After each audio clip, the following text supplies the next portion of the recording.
हम लोग बात कर रहे थे भी कि भाई सेकुलरिज्म की यह जो कार्यक्रम है, मोदी जिसमें सहभागी हुए हैं कोई आपत्ति नहीं है, आनंदीबेन सहभागी होती हैं कोई आपत्ति नहीं है, योगी आदित्यनाथ सहभागी होते हैं, परंतु प्रधानमंत्री जब सहभागी होते हैं, राज्यपाल जब सहभागी होते हैं, मुख्यमंत्री सहभागी होते हैं और सारी सरकारी यंत्रणा जिसमें सहभागी होती हैं, तब सवाल खड़ा होता है कि क्या भारत का सेक्युलर संविधान इसकी अनुमति देता है। इसके संबंध में टाइम्स ऑफ इंडिया में एक कमेंट आई थी अभी आज के पेपर में 13/8/20 के पेपर में, जो मैं आपके सामने पढ़कर बताता हूँ। यह कमेंट है सागरिका घोष की। वो कहती हैं, in the Modi period secularism has been almost completely discarded. In the Modi period, secularism has been almost completely discarded in the prevailing majoritarian mindset. A Bhumi Pujan is seen as a natural part of the persona of the Pracharak PM. Pracharak PM, RSS के प्रचारक PM. Lines between state power and Hindu religious functions are completely blurred. मुझे नहीं लगता कि इसका अनुवाद करने की ज़रूरत है, आप लोग इतना अंग्रेजी समझ लेते हो। सेकुलरिज्म, धर्म निरपेक्षता। भारत का संविधान धर्म निरपेक्ष है, इसीलिए संविधान द्वारा निर्मित सारी संस्थाएं धर्मनिरपेक्ष हैं। संसद, राष्ट्रपति, उपराष्ट्रपति, प्रधानमंत्री, मुख्यमंत्री, राज्यपाल, यह सारी ही धर्मनिरपेक्ष संस्थाएं हैं, संस्थान हैं, इंस्टीट्यूशंस। राष्ट्रपति इज ए इंस्टीट्यूशन, पर्सन नहीं। Parliament is a institution, prime minister is a institution, chief minister is a institution, governor is a institution, Supreme Court judge is a Supreme Court is an institution, Supreme Court as an institution, ये सारी institutions हैं। इसीलिए संविधान जब धर्मनिरपेक्ष हैं तो संविधान द्वारा निर्मित संस्थाएं भी धर्मनिरपेक्ष होनी चाहिए। एक बात ये भी ध्यान में रखिए कि वर्तमान में जब हम प्रीएम्बल पढ़ते हैं तो उसमें धर्मनिरपेक्ष ये शब्द अभी आता है। जैसे हम भारत के लोग भारत को एक सार्वभौम लोकतांत्रिक, भारत को एक सार्वभौम समाजवादी सेक्युलर डेमोक्रेटिक रिपब्लिक घोषित करना चाहते हैं। ये 5 शब्द आते हैं, सार्वभौम, धर्मनिरपेक्ष, समाजवादी, लोकशाही, गणराज्य, ये शब्द आते हैं। परंतु संविधान में कहीं पर भी धर्मनिरपेक्षता की व्याख्या नहीं की गई है। धर्मनिरपेक्ष यह शब्द 1976 में 42वें संविधान संशोधन कर रखा गया है। इसके बारे में सर्वोच्च न्यायालय में भी एक याचिका दाखिल की गई थी, वहाँ पर भी धर्मनिरपेक्षता, सेकुलरिज्म की व्याख्या नहीं की गई है। इसलिए चाहे जो भी हो, अपने अपने ढंग से अपने अपने ढंग से धर्मनिरपेक्षता की व्याख्या करता है और सवाल यहीं पर खड़ा होता है। कांग्रेस की धर्मनिरपेक्षता की व्याख्या अलग है, बीजेपी की धर्मनिरपेक्षता की व्याख्या अलग है। आरएसएस तो कहता है कि हिंदू धर्म जितना धर्मनिरपेक्ष और कोई धर्म ही नहीं है, क्योंकि हमने सब धर्मों को आश्रय दिया है, हमारे इतना सहिष्णु और धर्मनिरपेक्ष और कोई धर्म हो सकता है। मैं इसके लिए एक रेफरेंस देना चाहूँगा जिस पर प्राय सहमति हुई थी, और वो रेफरेंस है संविधान सभा डिबेट्स का। संविधान सभा में संविधान का मसौदा प्रस्तुत होने के पश्चात 6 दिसंबर 1948 को संविधान सभा सदस्य पंडित लक्ष्मीकांत मैत्र ने भाषण दिया। उस भाषण में वह धर्मनिरपेक्षता की व्याख्या करने का प्रयास करते हैं, जिस पर संविधान सभा की प्राय सहमति थी। किसी ने भी उसका प्रतिवाद नहीं किया। जब संविधान सभा को जो डेफिनेशन मान्य है, शायद वही डेफिनेशन भारतीय होने के नाते हम लोगों को स्वीकार करनी पड़ेगी। वो डेफिनेशन इस प्रकार से, बाय सेक्युलर स्टेट, वो सेक्युलर स्टेट की बात करते हैं। By secular state as I understand it is meant that the state is not going to, by secular state as I understand it means that the state is not going to make any discrimination whatsoever on the ground of religion or community against any person professing any particular form of religious faith. This means in essence that no particular religion in the state will receive any patronage whatsoever. The state is not going to establish, patronize or endow any particular religion to the exclusion or in preference to others, and no citizen in the state will have any preferential treatment or will be discriminated against simply on the ground that he professed a particular form of religion. In other words, state professing of any particular religion will not be taken into consideration at all. इसका simple meaning ये है, राज्य का कोई धर्म नहीं होगा, राज्य किसी धर्म की प्रस्तावना नहीं करेगा, राज्य किसी धर्म को प्रोत्साहित नहीं करेगा, राज्य किसी धर्म का दमन भी नहीं करेगा। यहाँ राज्य का प्रतिनिधित्व कौन करता है? संवैधानिक पद पर राष्ट्रपति हैं, राष्ट्रपति राज्य का प्रतिनिधित्व करते हैं, उपराष्ट्रपति राज्य का प्रतिनिधित्व करते हैं, प्रधानमंत्री राज्य का प्रतिनिधित्व करते हैं, मुख्यमंत्री राज्य का प्रतिनिधित्व करते हैं और राज्यपाल भी राज्य का प्रतिनिधित्व करते हैं।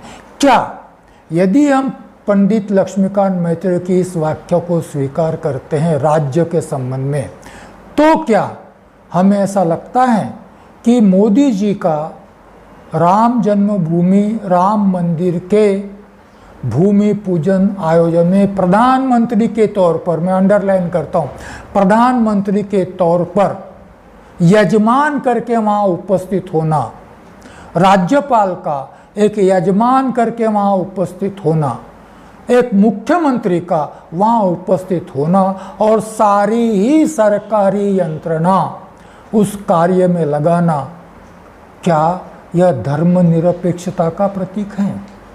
या यह सारे ही संवैधानिक पदों पर आसीन स्टेट का प्रतिनिधित्व करने वाले व्यक्ति एक विशिष्ट धर्म को प्रोत्साहित नहीं करते, एक विशिष्ट धर्म को प्रमोट नहीं करते, एक विशिष्ट धर्म को स्थापित नहीं करते?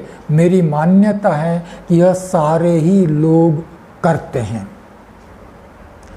एक बार का वाकया है, सवाल पूछा गया था, मैं इसके संबंध में उदाहरण दूंगा, इतिहास के कुछ उदाहरण हैं, स्वतंत्र भारत के इतिहास के कुछ उदाहरण हैं। राष्ट्रपति राजेंद्र प्रसाद राष्ट्रपति के तौर पर काशी गए थे और ब्राह्मणों के अंगूठे का, पैर के अंगूठे का तीर्थ प्राशन किया था। राष्ट्रपति बनकर गए थे, सारे तामझाम के साथ गए थे। डॉक्टर राम मनोहर लोहिया जी ने संसद में सवाल पूछा था कि क्या सेक्युलर स्टेट के सेक्युलर राष्ट्रपति का यह आचरण उचित है?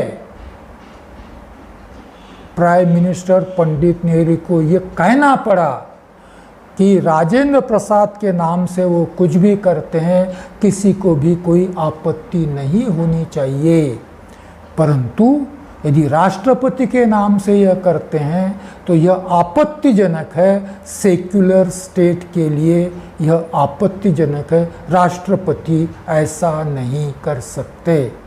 खेद की बात है कि आज की लोकसभा में कोई भी राम मनोहर लोहिया नहीं है। यह सवाल पूछने के लिए कोई भी राम मनोहर लोहिया नहीं है। तो धर्मनिरपेक्षता के संबंध में इस प्रकार की, इसका जैसा मैंने कहा है कि धर्मनिरपेक्षता आघात है।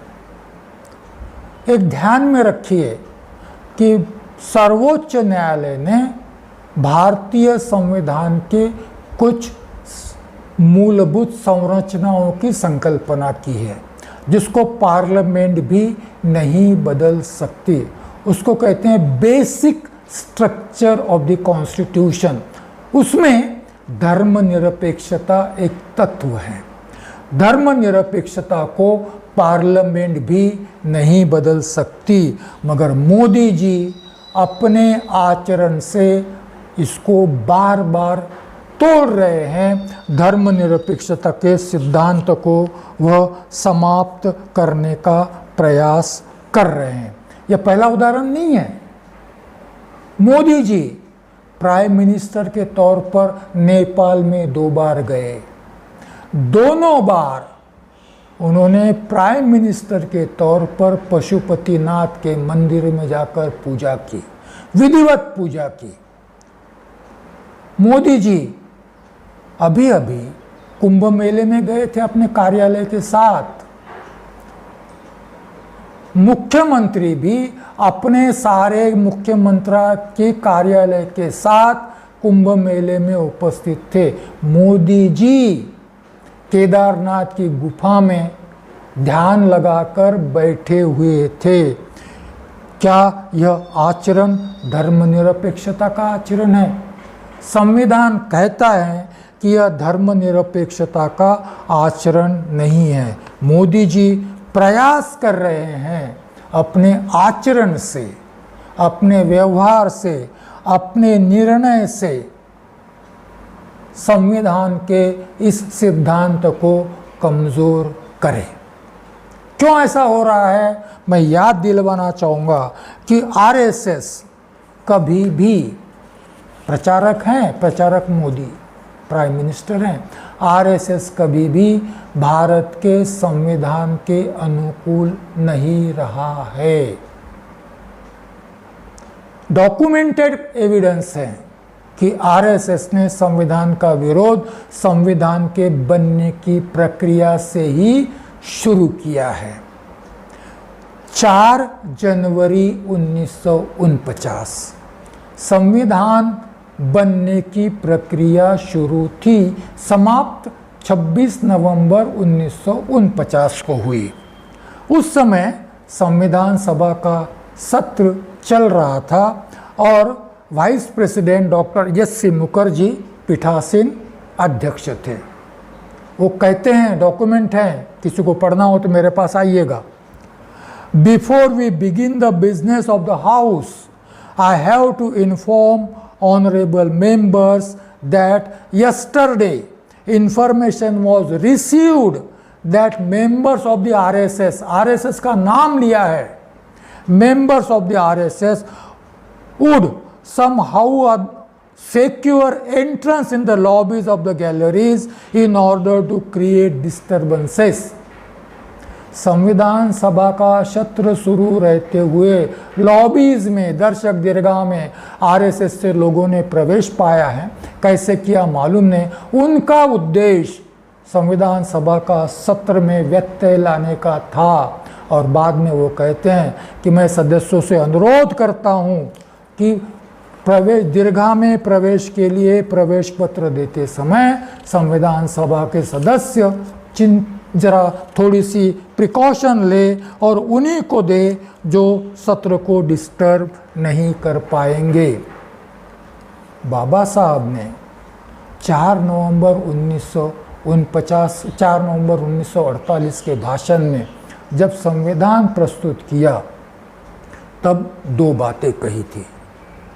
चेतावनी के तौर पर संविधान बना रहे और शासन, प्रशासन संविधान के अनुरूप चले। इसलिए क्या कहा था उन्होंने ये कहा था कि संविधान के अनुसार रूल ऑफ लॉ प्रस्तापित होना है तो संवैधानिक नैतिकता का पालन आवश्यक है। कॉन्स्टिट्यूशनल मोरालिटी, कॉन्स्टिट्यूशनल मोरालिटी का अर्थ यह है कि संविधान और संवैधानिक संस्थाओं के प्रति उच्चतम आदर की भावना, परंतु संविधान की मर्यादा में रहते हुए संवैधानिक संस्थाओं के निर्णयों को विरोध करने का हक भी उनको होना चाहिए। इसको मोदी जी के शासनकाल में संवैधानिक नैतिकता का पालन कभी भी नहीं किया गया। 370 आर्टिकल की बात कीजिए,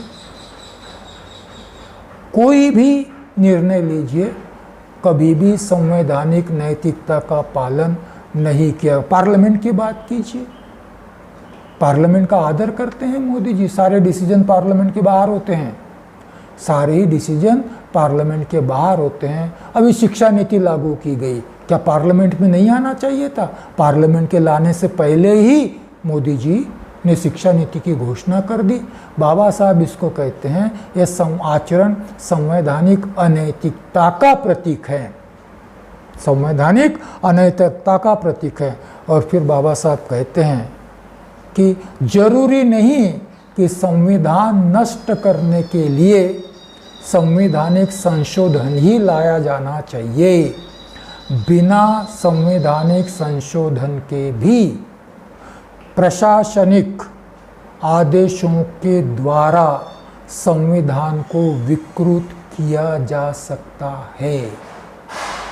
अनेक उदाहरण दिए जा सकते हैं कि बिना संविधान को छुए, संविधान में कोई भी संशोधन न करते हुए भी संविधान को विकृत किया जा सकता है, और वही प्रक्रिया आज चल रही है। मैंने एजुकेशन पॉलिसी का उदाहरण दिया, अनेक उदाहरण दिए जा सकते हैं, जैसे निमोद्रीकरण का, नोटबंदी का उदाहरण है, अनेक उदाहरण दिए जा सकते हैं ऐसे कि पार्लियामेंट को विश्वास में नहीं लिया जाता, पार्लियामेंट को नहीं बताया जाता। इवन 370 के समय राज्यसभा को सूचित भी नहीं किया गया और विधेयक लाया गया बिना लोकसभा के सदस्यों को, राज्यसभा के सदस्यों को विधेयक का मसौदा दिए बगैर विधेयक लाया गया और पारित किया गया। 370 इसका क्लासिक एग्जाम्पल है।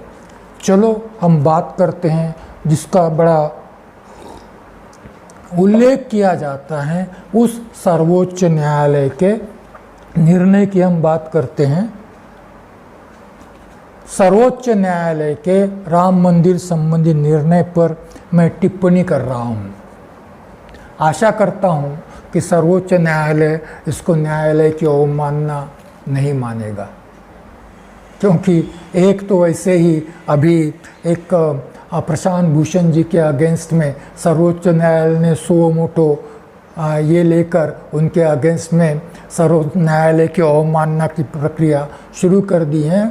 सर्वोच्च न्यायालय में वो प्रक्रिया शुरू है, परंतु मैं यहाँ लॉ मिनिस्टर डॉक्टर अंबेडकर को कोट करना चाहता हूँ। 1951 पहला संविधान संशोधन लाया गया था संसद में, और उस पर लॉ मिनिस्टर के नाते बाबा साहब बात कर रहे थे। और संशोधन इसलिए लाया गया था कि एजुकेशन फील्ड में आरक्षण को सर्वोच्च न्यायालय ने नकार दिया था, और सर्वोच्च न्यायालय के उस निर्णय को बदलने के लिए संविधान में पहला संशोधन किया गया, जिसके चलते अनुसूचित जाति जनजाति को शिक्षा के क्षेत्र में आरक्षण प्राप्त हुआ। यह संविधान से नहीं प्राप्त हुआ, संविधान में नहीं था, यह पहले संशोधन से आया जो बाद में संविधान में जुड़ गया है। उस निर्णय के संबंध में बाबा साहब कहते हैं, I do not think personally the judgment is very satisfactory judgment. In this connection, I would like to state, notwithstanding what the House and some members of are saying, that I have often said to the presiding judge that I accept your decision, but you can't compel me to respect your decision. I accept your decision, but you can't compel me to respect your decision. मैंने presiding जज को कहा है, जब मैं practice कर रहा था तो अनेक बार जज को कहा है कि yes I accept you, it is not satisfactory, I am not satisfied, therefore you can't compel me to respect it also. I accept it, Ram Mandir का जजमेंट दे दिया है, I accept it, but nobody can compel me to respect that judgment also, क्योंकि बाबा साहब का 1951 का parliament का यह कोट है कि nobody can compel me to respect that judgment. चलिए थोड़ा सा राम मंदिर की न्यायालयीन लड़ाई के बारे में भी देखें कि कैसे कैसे इतिहास में कैसा हुआ। राम मंदिर के संबंध में पहला केस, पहला दावा 30 नवंबर 1858 में दाखिल किया गया। पहली केस कब आई? 1858 में। उसके बाद दीवानी न्यायालय में 1855 में, दीवानी न्यायालय में वो खटला चला। उसके बाद स्वतंत्रता के बाद, शायद तारीख कुछ अलग आगे पीछे हो रही है मेरी, 1855 है या 1865 है मालूम नहीं, मगर स्वतंत्रता से पहले 1850 के दशक में यह कार्रवाई शुरू हुई थी। स्वतंत्रता प्राप्ति के पश्चात पहली केस फैज़ाबाद न्यायालय में 16 जनवरी 1950 को दाखिल की गई। उसके बाद 12 जुलाई 1989 को 89 को सारी ही केसेस तब तक की इलाहाबाद उच्च न्यायालय में ट्रांसफ़र की गई। जुलाई 2003 में इलाहाबाद उच्च न्यायालय में, क्योंकि हिंदू पक्ष ने दावा किया था कि वहाँ प्राचीन राम मंदिर था, वो राम की जन्मभूमि है, वहाँ राम मंदिर था, और वहाँ पर मंदिर होने की वजह से मंदिर को तोड़कर मस्जिद बनाई गई, इसके लिए उत्खनन किया जाना चाहिए, राम मंदिर के अवशेष मिल जाएंगे। हाईकोर्ट ने यह दलील मानी और वहाँ उत्खनन किया गया। वास्तव में यह भूमि जो विवादित भूमि है उस पर स्वामित्व किसका है, ये दावा था। उस उत्खनन के निर्णय को भी विवादित निर्णय माना जाता है। वहाँ नीचे क्या था इसका किसी से क्या लेना देना है, न्यायालय इसका उससे क्या संबंध है। दावा ये था वो जमीन किसकी है।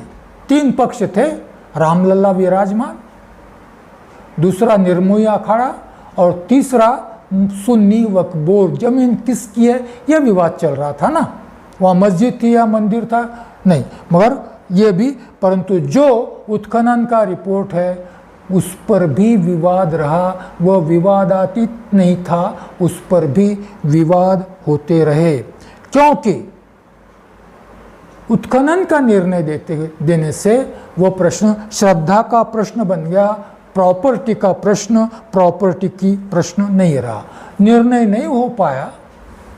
और इसलिए सर्वोच्च उच्च न्यायालय ने 30 दिसंबर 2010 को निर्णय दिया 2.7 एकड़ भूमि विवादित भूमि थी, अब तो है नहीं, सवाल नहीं है राम मंदिर का। तो सर्वोच्च न्यायालय ने कहा कि वह 3 पार्टी से रामलला विराजमान एक पक्ष है और निर्मोही अखाड़ा दूसरा पक्ष है और सुन्नी वक्फ बोर्ड तीसरा। ये 2.7 एकड़ की भूमि तीनों पक्षों में समान रूप से बांट दी जाए,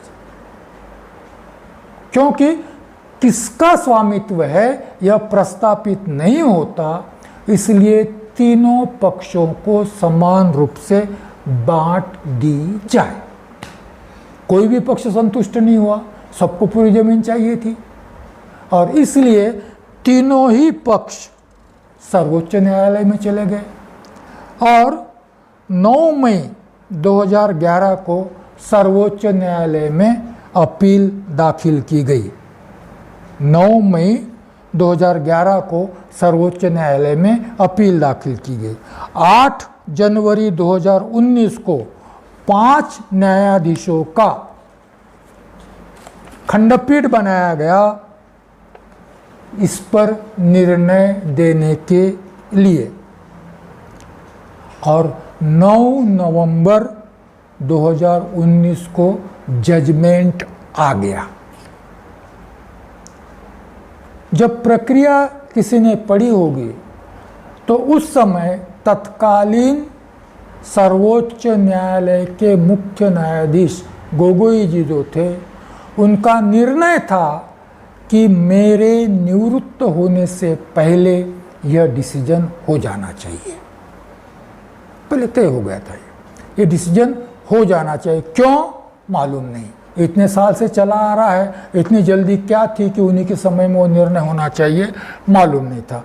और इसीलिए दर रोज 45 दिन तक उसकी सुनवाई चलती रही। किस वकील को कितना समय मिलेगा, किस पक्ष को कितना समय मिलेगा, यह सारी ही घोषणाएं होती रही, और अंतिमतः उनके निवृत्त होने से पहले निर्णय लग गया, वह हिंदुओं के पक्ष में था। सवाल इस निर्णय पर बहुत सारे सवाल खड़े किए गए। पहला सवाल तो ये था कि सर्वोच्च न्यायालय ने यह घोषित किया था कि हमारे लिए राम मंदिर, जन्मभूमि, बाबरी मस्जिद का जो विवाद है भूमि के संबंध में, वह श्रद्धा का विषय नहीं है। यह विषय इस भूमि पर किसका स्वामित्व है वह हमारे सामने विषय है। क्या कहा था सर्वोच्च न्यायालय ने? यह हमारे लिए श्रद्धा का विषय नहीं है, यह विषय उस भूमि पर, विवादित भूमि पर किसका स्वामित्व है, यह हमारा विषय है। उसी में यह कहते हैं, उसी निर्णय में यह कहते हैं कि 1992 में, उसके पहले कहते हैं 1949 में चोरी से छुपकर बाबरी मस्जिद परिसर में रामलल्ला की प्रतिमा रख दी गई थी। छुपकर, वहाँ पहले मंदिर का कोई अवशेष नहीं था, कोई पूजा बाहर करते थे, रख दी थी, और विवाद न हो इसलिए उसको फिर ताला लगा दिया गया था, किसी को अनुमति नहीं। सर्वोच्च न्यायालय कहता है 1949 में रामलल्ला की मूर्ति रखना यह गैर कानूनी अपराध था। 1992 में जो बाबरी मस्जिद ढहाई गई, जिसका विध्वंस किया, ये अपराध हैं और अपराधियों को दंडित किया जाना चाहिए। अब तो नहीं हुआ, वो चालू है केस। अभी अडवाणी जी, मुरली मनोहर जोशी जी और उमा भारती जी का बयान अभी कोर्ट ने नोट डाउन किया है कि मगर दंडित किया जाना चाहिए।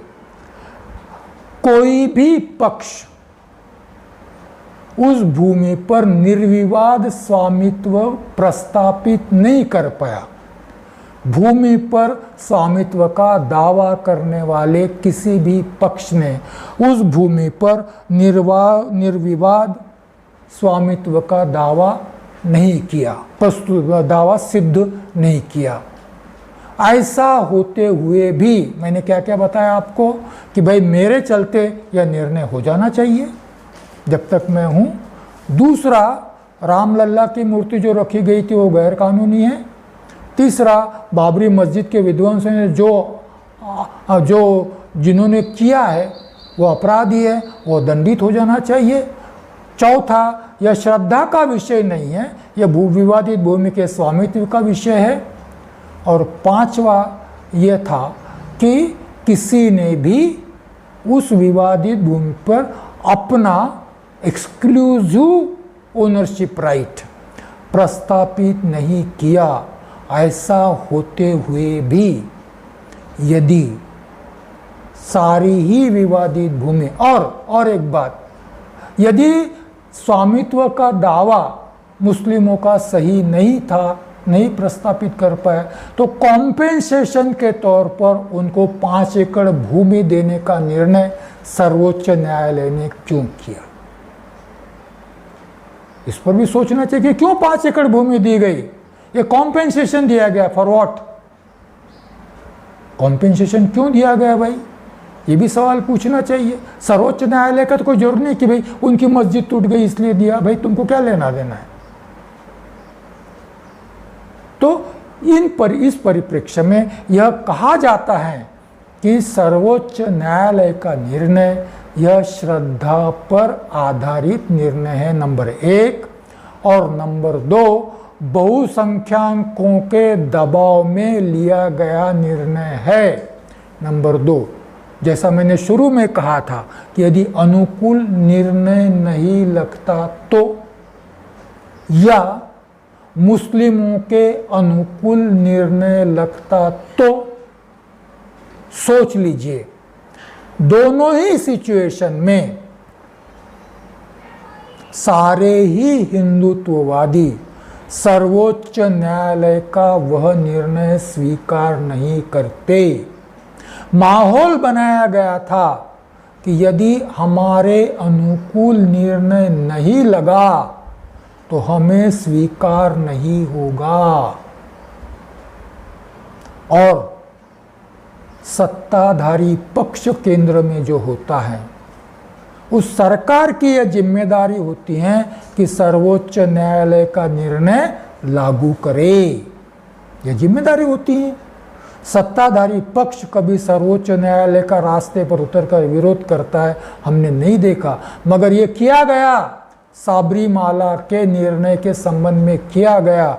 सबरीमाला में विशिष्ट आयु वर्ग की महिलाओं को 10 से 50 तक आयु की महिलाओं को प्रवेश मनाई थी। वहाँ पर सर्वोच्च न्यायालय ने कहा कि भाई यह समानता के अधिकार के विरुद्ध है, प्रवेश मिलना चाहिए। सत्ता में होते हुए भी सत्ता पक्ष ने इस निर्णय के विरोध में आंदोलन किया और फिर से रीओपन होने के लिए वह केस सर्वोच्च न्यायालय में वापस आई है। माहौल कैसा था कि यदि हमारे अनुकूल निर्णय नहीं लगता तो हम स्वीकारेंगे नहीं। सत्ताधारी पक्ष के साथ सारे ही लोग उस निर्णय के विरुद्ध आंदोलन करते। क्या यह दबाव नहीं है सर्वोच्च न्यायालय पर? किसी भी